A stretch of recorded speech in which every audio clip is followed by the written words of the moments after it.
नमस्कार मित्रांनो, आज आपण परत एकदा विक्रम दगडे यांच्या फार्मवर आलेलो आहे. त्यांचा मागच्या वेळेस आपण गोट फार्म बघितला होता. त्यावेळेस आपण त्यांचा लेअर पोल्ट्री फार्म बघणार आहोत. तर चला मग बघूया. नमस्कार. विक्रम दगडे नाव आहे आपलं. आपला फार्म कासारे बायपास रोडला येतो. आई गोट अँड लेअर फार्मच्या नावाने फार्म आहे. आपले हे 3,000 पक्ष्यांचं शेड आहे. कॅपॅसिटी जास्त आहे 5,000ची, पण आपलं 3,000चं आहे. त्याच्यात 2700 अंडी निघतात आणि काय ते पेपर रेटने आपण ते अंडे विकतो. पक्षी पाहिलं तर बेबी 300 व्यंकीश जातीचं आहे आणि आपलं अंड्याचं प्रोडक्शन एक चांगल्या प्रकारे निघतं. एक 3,000 पक्ष्यामागे एक 2700-27,500 अंडे निघतात. आणि इथं आपण लोकल मार्केटला त्याची विक्री करतो. त्या पद्धतीने याची पाण्याची व्यवस्था आहे, निपल सिस्टम आहे. निपल सिस्टम मध्ये पक्ष्यांना सवय आहे, त्यामुळे ते व्यवस्थित पाणी पितात. बाकीच आपले स्प्रिंकलर लावलेले उन्हाळ्यासाठी. वर ही फीड मिल आहे, ह्यानी आपण या ट्रॉलीच्या सहाय्याने पक्ष्यांना खाद्य टाकतो. एकच टाइम टाकतो आणि एकदा सकाळी टाकलं की दुसऱ्या दिवशी सकाळी खाद्य टाकलं जातं.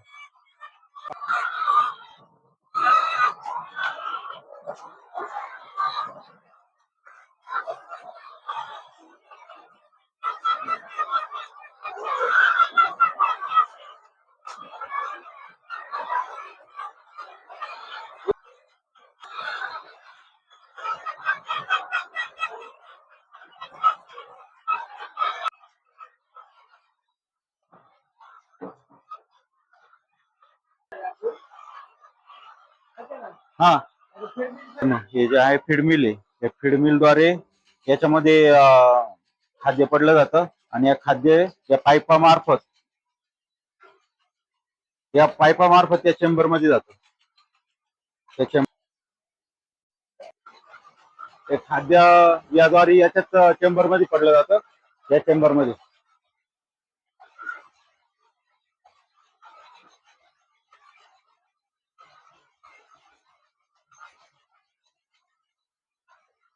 एक चेंबर भरल्यावर दुसऱ्या चेंबरमध्ये चालू होणार ते. आता दुसऱ्या चेंबरमध्ये चालू झालेलं आहे.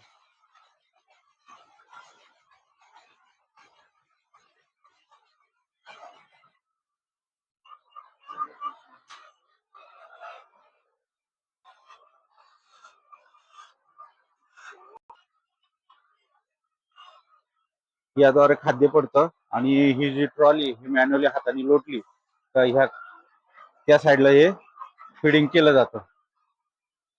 टोटल 3,000 पक्षी आहे. VV300 नावाचा पक्षी आहे तो.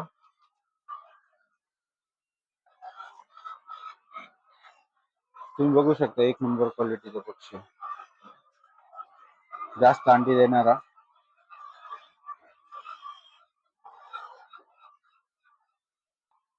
हे आहे डेलीचं प्रोडक्शन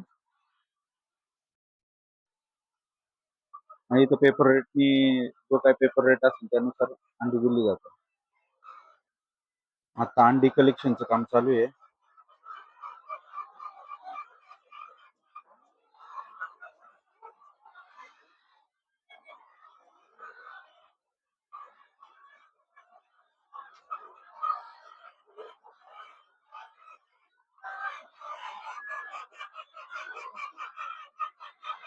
किती 18 महिने अंडी देतो ना?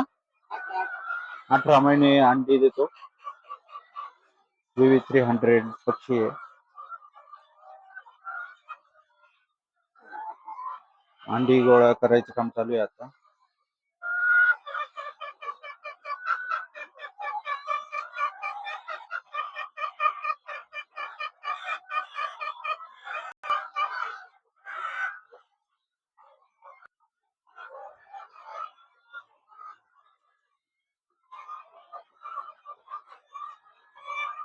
हे नेपाल आहे. या नेपालद्वारे कोंबड्या चोच मारून पाणी पितात आणि यामध्ये फीड असतं. ते फीड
बघू शकता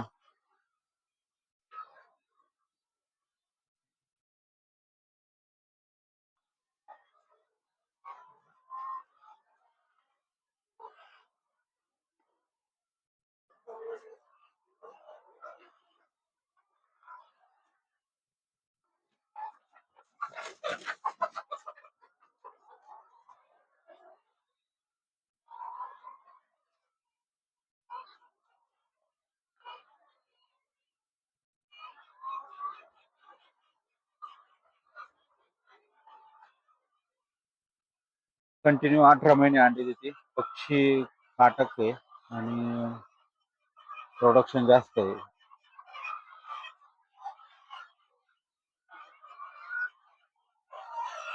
सर्वात जास्त BV300 हा मार्केटमध्ये चाललेला आहे पक्षी आहे. त्याला रोगराई पण कमी आहे. त्याला डिवॉर्मिंग केलं जातं दर महिन्याला.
दोन लेअर मध्ये. जर तुमचं शेड अजून थोडं हाईट जा असेल याच्यावर 3 लेअर पण होऊ शकतात. पण 3 लेअर साठी त्याला खाली प्लॅटफॉर्म पाहिजे. प्लॅटफॉर्म असेल तर 3 लेअर केलं जातं.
पाठीमागं मिल चालू झालेला आहे, फीड मिल.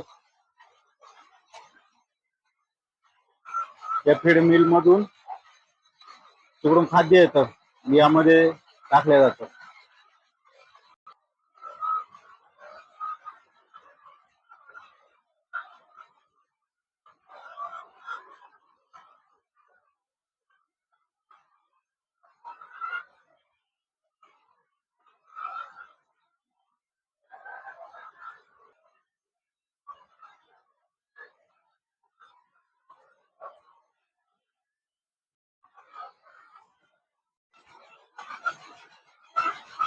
फीड मिल चालू आहे आता.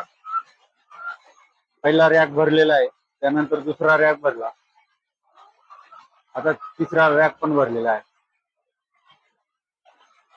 चौथ्या रॅक मध्ये चालू आहे.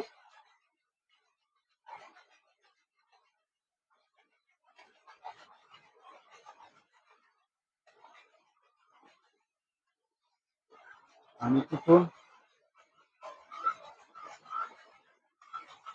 या टोकाची त्या टोकाला गेलं की सगळ्या पक्ष्यांना खाद्य पुरवलं जातं.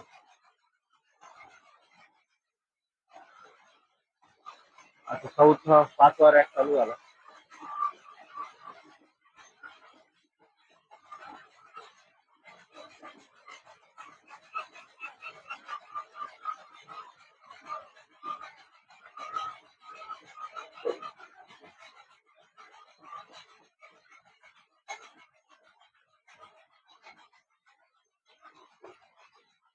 या प्रकारे ऑटोमॅटिक फीड आहे.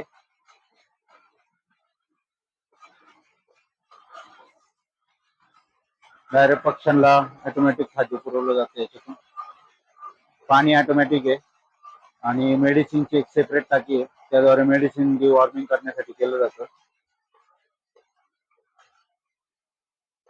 हा त्यांचा आजचा स्टॉक आहे.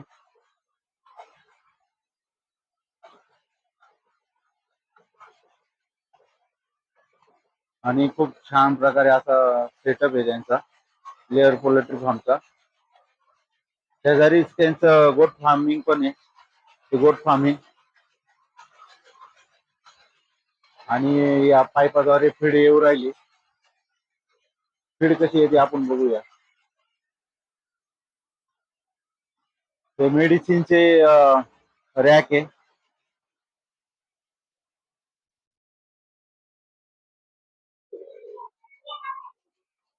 आणि याद्वारे ते प्रमाण कसं असतं याचं? याचा आता रेडी फीड आहे. हा म्हणजे आपण कंपनी फीड वापरतो.